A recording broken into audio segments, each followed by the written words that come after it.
Hey up everybody and welcome back to the channel. So today we're actually going to be speaking about the running cost of a Volkswagen Golf Mark 7R.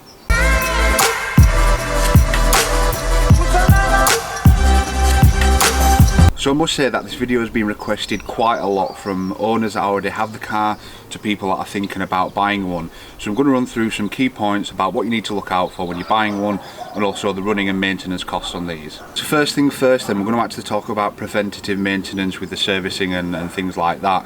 So first of all, you've got the major service and your minor service. Your major service is going to cost £349 and your minor service is going to cost £150.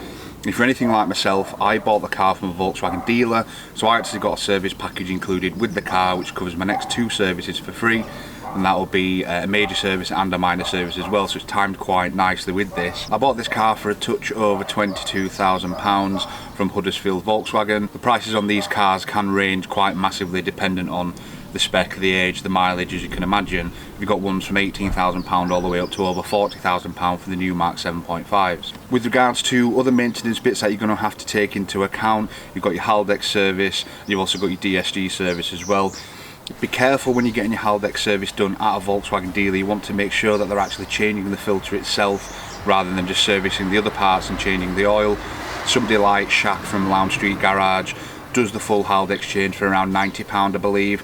If that's wrong, I'll put it down below in the description what price it actually is. With regards to DSG servicing, you've also got that coming up at 40,000 miles, and I think that's intervals of 40,000 miles. And a DSG service can be quite expensive at around £400. If you're buying a car around that mileage, and make sure it's been done, and it saves yourself that cost anyway. So next up then, we're actually going to be talking about fuel. And fuel, this is actually one of my favourite topics to talk about with this car. I watched a couple of these types of videos on YouTube from other people who have owned these cars or might have owned them previously, and a lot of them were talking about a fuel range of 200-250 miles to a tank. 250 miles is alright. I tend to get around 300 miles. I did a 200 mile round trip from here, which is my house in Leeds, all the way to Stoke-on-Trent, which is where Auto Brat Direct's headquarters is, and I came back and I think it used about half a tank. So it just goes to show you that you can actually get decent mileage on one of these cars. I mean, mine, sometimes on the motorway it'll go over 40 miles per gallon. Usually it's hovering between 35 and 38. Depending on what speed you're going, if you're behind a car, there's all that sort of scientific stuff which you don't want to get into. To fill up a tank on one of these cars, it's going to cost around 65 quid. I use V-Power, which is just at 131 per litre, I think it is. Might be a little bit higher than that by the time you see this video, but it's quite a good price for the actual fuel. It's a very, very good fuel, as is Tesco Momentum, but it's a little bit cheaper. I'm going to do a running order of all these prices at the end of the video, just so you can see how much on a yearly basis it's actually going to cost you. But let's say I do 6,000 miles a year, that's what I'm going to base a price on. Be sure to watch until the end of the video and you can see the full breakdown. So next up then, we're going to talk about tyres. Now the tyre prices are completely dependent on what wheels you've actually got on your Golf. So from standard, you've got two wheel options. You've got the 18-inch Cadiz wheels, which I've got on my car now, and you've also got the 19-inch Pretoria wheels, which you can get as an upgrade. I'm purely going to be talking about Michelin Pilot Sport 4 tyres at the moment because they're the tyres that I'm going to be choosing for this car. So I've actually got a good idea of what they cost.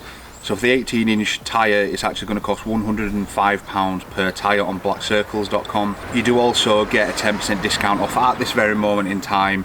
I only checked yesterday because my parents have got a new car and they were looking at tyre prices as well, so I thought I'd hop on and have a look for this, see if it's changed. So it's £105 with a 10% discount, so you're looking around, I don't know, maybe 95 quid, £94.50 or something like that. For the 19-inch wheels, this is where my opinion is slightly blurring because I'm not 100% sure on the prices, but I'm sure it's around £134, £130 around that mark.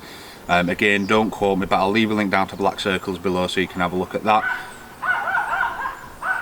And then of course, if you've got the 19-inch wheels, you can opt for the Super Sport, which is a Pilot Sport 4S.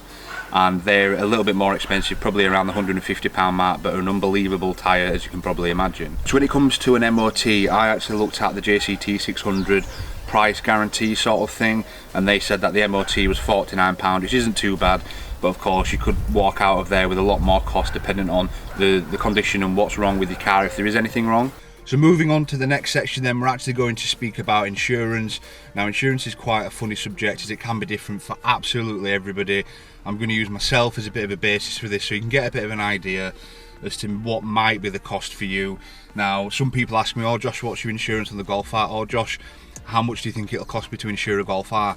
I'm not compare the supermarket. If you want to look at prices, do it yourself. Go on Auto Trader, find a car that has a registration plate on there, go on to compare the market and put it in. You'll get a better idea than what I'm going to tell you right now. So back to the original point then. I'm 24 years old, I've been driving for 7 years. I've had 5 years no claims bonus. I've got no speeding offences in the last 5 years.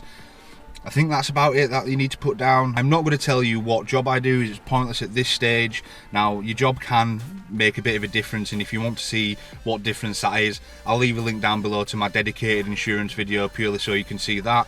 Now, I've put down on the insurance that I've actually got the steering lock, which is a big thing as well, and I'll come on to that a bit towards the end of the video.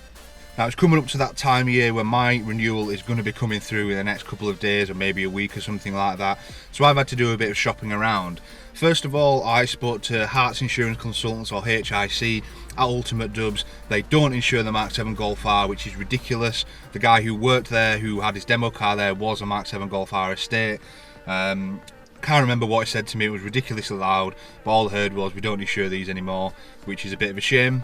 Whilst I was at Ultimate Dubs again, I actually had a chat with Brentaker. Now, Brentaker gave me a really good quote on the car, all mods included, like for like mods should the car be written off, and a lot of the aesthetic mods don't cost anything to put on unless they're going to make a massive performance increase, whether it's a remap, a turbo, anything like that. Now, they actually give me a quote of £720, which is ridiculously competitive compared to Admiral, who wanted £1,300 when I was looking at the car when I was buying it. But yeah, my sort of experience to you, I mean, the two companies that I've had most luck with in terms of best prices, Brentaker definitely, and Sky Insurance. Sky Insurance I used for my Ford Focus ST before this, but they give me another good quote on a fully modded up car, and again, like for like modifications, which if you're going to be modifying your car, that's something you're going to want to look at. If you're not modifying your car, then it's not that much of an issue to you, but it might be to other people. So you heard me speak about the stop lock a little bit then, so I'll move on to that now. Security on these cars is absolutely paramount, and I can't stress that enough to you guys.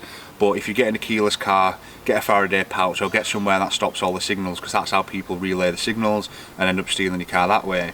If you've not got a keyless car, get something like a steering lock, get a disc lock. Even if you've got one, any car that you get a disc lock or steering lock, because it just protects it even a little bit from a visual deterrence side. It does help. I went for the stop lock because it's not bulky. A lot of people have got the disc lock and people aren't bothered about that, but they're a similar price. I think the stop lock is about 50 quid, the stop lock pro.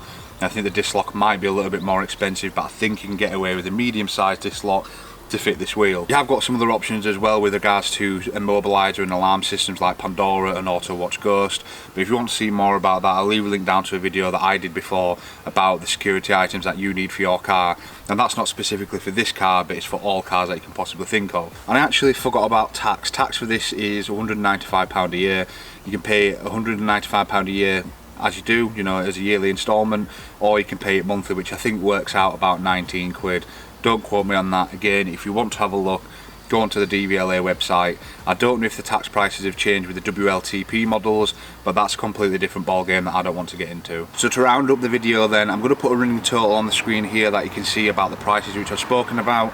So we've got the major service, we've got the minor service, we've got the Haldex change, we've got the DSG service, we've got your tax, we've got your MOT, we've got your insurance, we've got your tyres, and we've also got your security side as well. Obviously take that into consideration when you're buying a car, and again, if you want to modify the car, then make sure you put a bit of money aside, as these are quite expensive to modify when you start getting into, you know, your induction kits and your remaps and your stage 2 and stage 3s. You can spend anything between 500 and 15 grand. So be sure to keep that in mind when you're actually buying one. Other than that, if you feel that I've missed anything out, be sure to put it down in the comments below. Let me know what your insurance cost is, how old you are, where you live, that sort of thing. I don't want to know where you live exactly, don't worry about that. But I'm just curious to know what other people's insurance costs are on these cars, whether it be the GolfR, the S3, the RS3, something like that. Just let me know down in the comments. If you found this helpful, be sure to like and subscribe to my channel. It really helps me understand what you guys want. And of course, if you want to follow me on social media, I put that up here, however my hands are, here. Go follow me on Instagram. I post a lot of stuff just from outside of YouTube and also behind the scenes sort of stuff as well, so be sure to go and follow that. But until next time, I'll see you then.